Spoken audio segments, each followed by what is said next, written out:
Hello student, मैं Sanjay sir KFA study point के channel पर आपका स्वागत करता हूं। स्टूडेंट, ये मेरा वर्ग और वर्गमूल का दूसरा वीडियो है। तो आइए प्रारंभ करते हैं।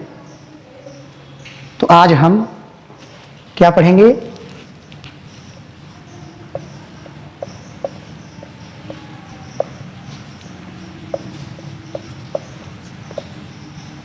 वर्गों के गुण। आज हम वर्गों के गुण के बारे में अध्ययन करेंगे। तो आइए एक एक करके हम वर्गों में क्या गुण होते हैं इसकी जानकारी लेते हैं। तो सबसे पहला गुण है कि कोई भी संख्या हो यदि उसमें इकाई का अंक 2, 3, 7, 8 2, 3, 7, 8 अगर इकाई का अंक 2, 3, 7, 8 है तो वह संख्या पूर्ण वर्ग नहीं होती है। यदि इकाई का अंक 2, 3, 7, 8 है तो संख्या पूर्ण वर्ग नहीं होती है। जैसे इसमें देखिए इकाई का अंक 2 है तो ये संख्या पूर्ण वर्ग नहीं होगी, और चाहे जितनी बड़ी संख्या हो। ये संख्या है 3478। इसमें देखिए इकाई का अंक 8 है, ये संख्या पूर्ण वर्ग नहीं है। इन चारों अंकों को ध्यान से आपको याद रखना है कि अगर अंत में अगर ये चारों अंक हैं तो वो संख्या पूर्ण वर्ग नहीं हो सकती है। दूसरा गुण है वर्गों का, दूसरा गुण है कि शून्यों की संख्या, यदि कोई भी अंक है यदि उसमें शून्यों की संख्या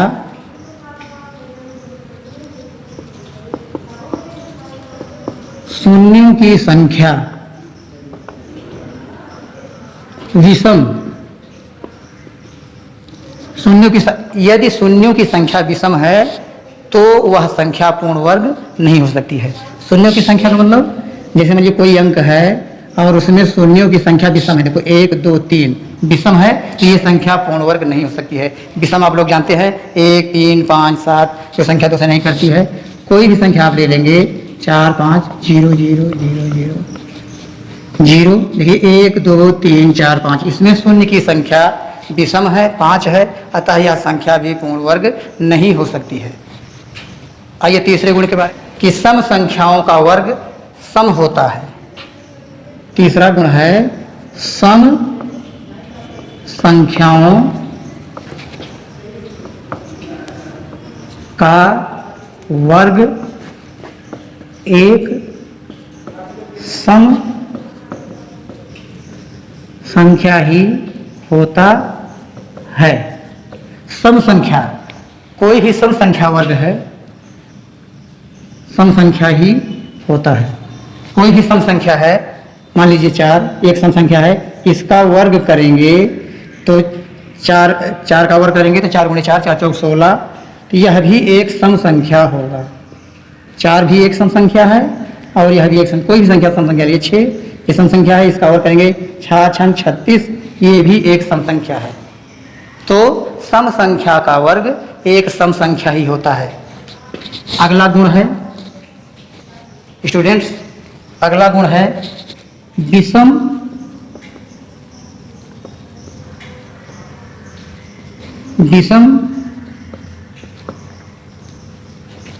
संख्याओं का वर्ग विषम संख्या होती है। विषम संख्याओं का वर्ग विषम संख्या होती है। विषम संख्या ले लीजिए 3 विषम संख्या है, इसका वर्ग करेंगे तो 3 गुणा 3, 3 त्रिक 9, 9 भी एक विषम संख्या है। 9 भी एक विषम संख्या है। कोई भी संख्या लीजिए विषम, 7 का वर्ग करेंगे 7 गुणे 7 तो 7 7 49, 49 भी एक विषम संख्या है। एक लगातार कोई दो संख्याएं हैं, जैसे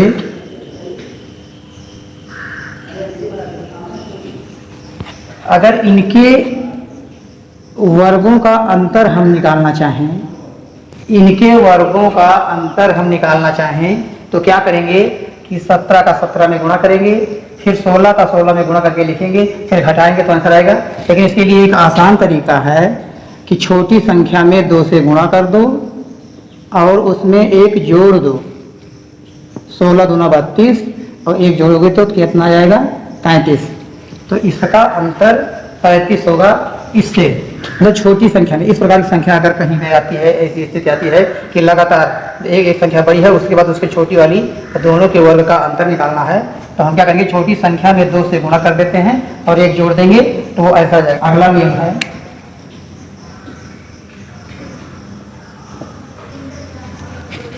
किसी संख्या का वर्ग, कोई भी संख्या हो, उसका वर्ग या तो 3 का गुणज होता है या उसके गुणज से एक अधिक होता है।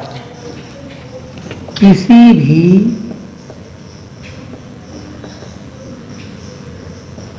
संख्या का वर्ग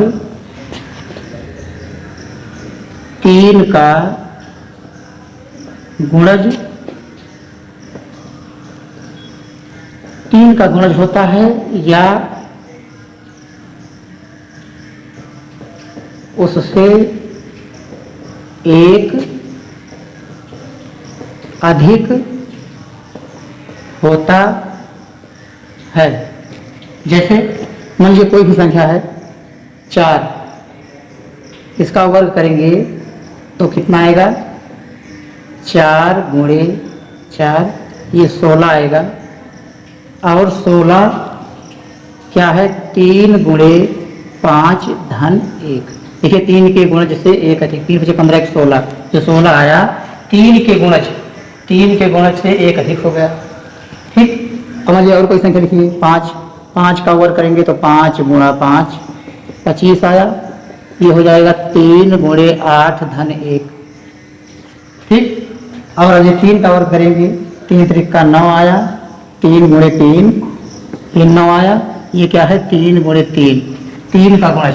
देखिए 3 का गुणज, इसमें स्थिति जितनी भी संख्याएं आ रही हैं हम वर्ग कर रहे हैं, या तो 3 का गुणज है या तो 3 के गुणज से एक अधिक है।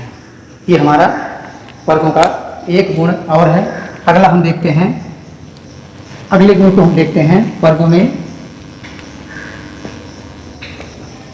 अगला गुण है किसी संख्या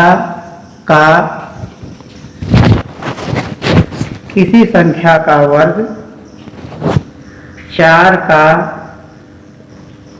गुणज, किसी संख्या का वर्ग 4 का गुणज होता है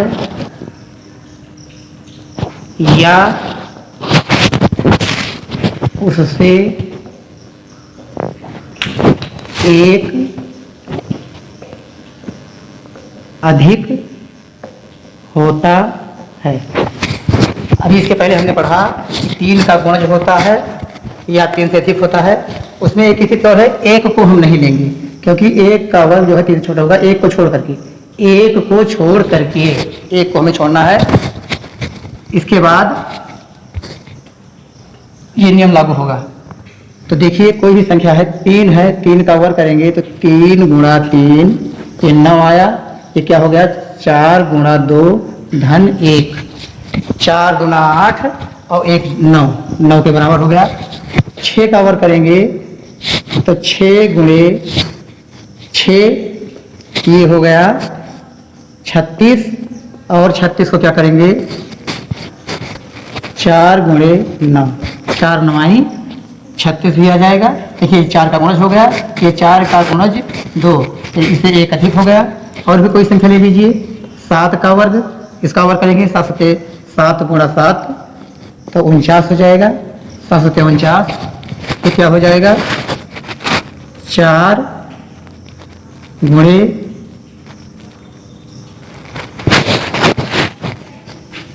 ये कितना हो जाएगा 4 गुणे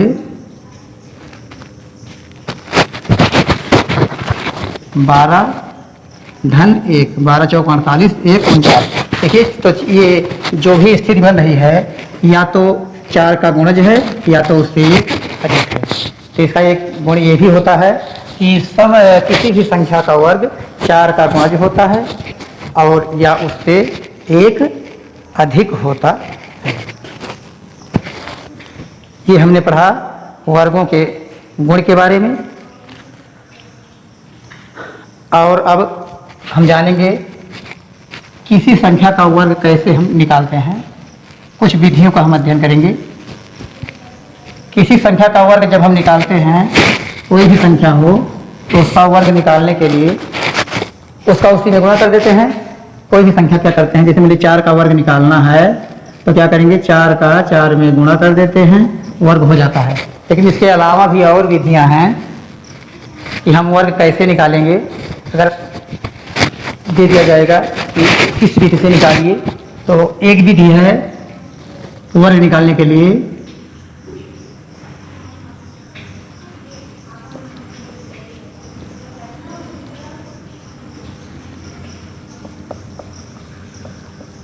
स्तंभ विधि।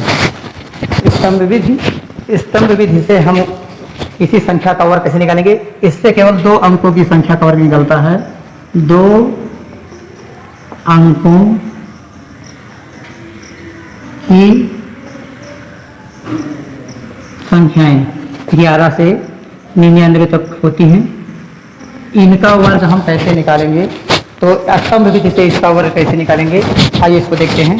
इसके लिए हमें एक फार्मूला, पहले एक सरल समीकरण है ए, आप जो लोग जानते होंगे, a प्लस बी का होल स्क्वायर के बराबर होता है a स्क्वायर प्लस 2ab और प्लस बी स्क्वायर। ये एक फार्मूला होता है, ये आप लोगों को पता होगा। a स्क्वायर प्लस 2 गुणा a गुणा b प्लस बी स्क्वायर। तो हम क्या करते हैं, इसको निकालने के लिए मान लीजिए कोई संख्या है, इसका हमें वर्ग निकालना है। स्तंभ विधि से इस संख्या का वर्ग निकालना है, तो स्तंभ विधि से कैसे इसको निकालेंगे। इसको पहले देखिए, हम क्या करते हैं, 3 कॉलम बनाते हैं। बहुत ही आसान है, थोड़ा ध्यान देंगे तो अच्छे से समझ में आ जाएगा। केवल हमें थोड़ा ध्यान देना है। इसको 3 कॉलम में बांट लेते हैं। 3 स्तंभों में हमने इसको डिवाइड कर लिया।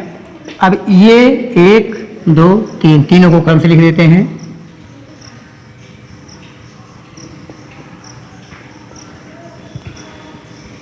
तीनों पार्ट को हमने क्रम से लिख लिया। अब इसको हम क्या करेंगे, देखिए ये है, ये संख्या में निकालना है, तो पहली संख्या को a और दूसरी को b मान लेते हैं। ये a है और ये b है। इसमें देखिए a के स्थान पे 5 है, तो 5 का वर्ग कर देंगे। फिर 2 गुणा a के स्थान पे 5 और गुणा b के स्थान पे 4, और यहाँ पर b है तो b के स्थान पे 4 का वर्ग। इस प्रकार से इसको हम लिख देते हैं। अब देखिए 5 का वर्ग क्या होगा, 5 गुणा 5, 5 पचे 25, और इसको देखिए 2 पंचे 10, 10 चौके 40 हो जाएगा, और इसके प्रकार से ये 4 चौके 16। तो ये पहला, ये तीसरा स्तंभ है, ये दूसरा है और ये पहला है। तो इसमें देखिए तीसरे वाले में जो इकाई का अंक है उसको अंडरलाइन कर देंगे, इकाई के अंक को अंडरलाइन कर देंगे, और इसमें जो दहाई का अंक है उसको ला करके इसमें दूसरे स्तंभ में जोड़ देंगे। जोड़ना है हमको, तो इसको जोड़ दीजिए, 1 और 4 ये हो गया। अब इस दूसरे में इकाई के अंक को अंडरलाइन कर देंगे और दहाई का अंक ला करके इसमें जोड़ देंगे। तो ये हो जाएगा 5 4 9 और 2। देखिए बहुत ही आसान है। इसी फार्मूले पे हमें रख देना है। पहली संख्या को a मानना है, दूसरी को b मानना है। अब इसी में a है, a के स्थान पे 5, इसके बाद 2 गुणे a गुणे b है, तो 2 गुणे a के स्थान पे 5 और b के स्थान पे 4। फिर d है तो b के स्थान पे 4, 4 का वर्ग लिख देंगे। इसको हम देखिए 5 का वर्ग करेंगे तो 5 पचे 25 आया, और 2 पंचे 10 चौके 40 आया, 4 चौके 16 आया। अब इसमें तीसरे स्तंभ में इकाई के अंक को अंडरलाइन कर देते हैं और दहाई का अंक ला करके इसमें दूसरे स्तंभ में जो संख्या है उसमें जोड़ देते हैं, और जोड़ने पर जो योग आएगा उसमें इकाई का अंक फिर अंडरलाइन कर देंगे और जो दहाई का अंक है उसको ला करके हम पहले स्तंभ में जोड़ देंगे जो संख्या है, और इसको पूरे को अंडरलाइन कर देंगे। तो ये हमारा वर्ग जो है, जो अंडरलाइन है उसको नोट कर लेंगे, 6 इधर से लिखेंगे, और ये 1 और ये 9, इसको पूरा लिखना है 9 2, ये हमारा वर्ग इतना हो गया। ठीक, 54 का वर्ग इतना हो गया। ये स्तंभ विधि से किसी संख्या का वर्ग, 2 अंकों की संख्या का वर्ग याद करना है। प्यारे बच्चों, आपको वीडियो कैसा लगा कमेंट बॉक्स में जरूर लिखिएगा। अगर वीडियो पसंद आया हो तो इसे लाइक करें और अपने दोस्तों को शेयर करें। अगर अभी तक आपने इस चैनल को सब्सक्राइब नहीं किया है तो सब्सक्राइब करें और बेल आइकन को दबा दें। वीडियो देखने के लिए बहुत बहुत धन्यवाद।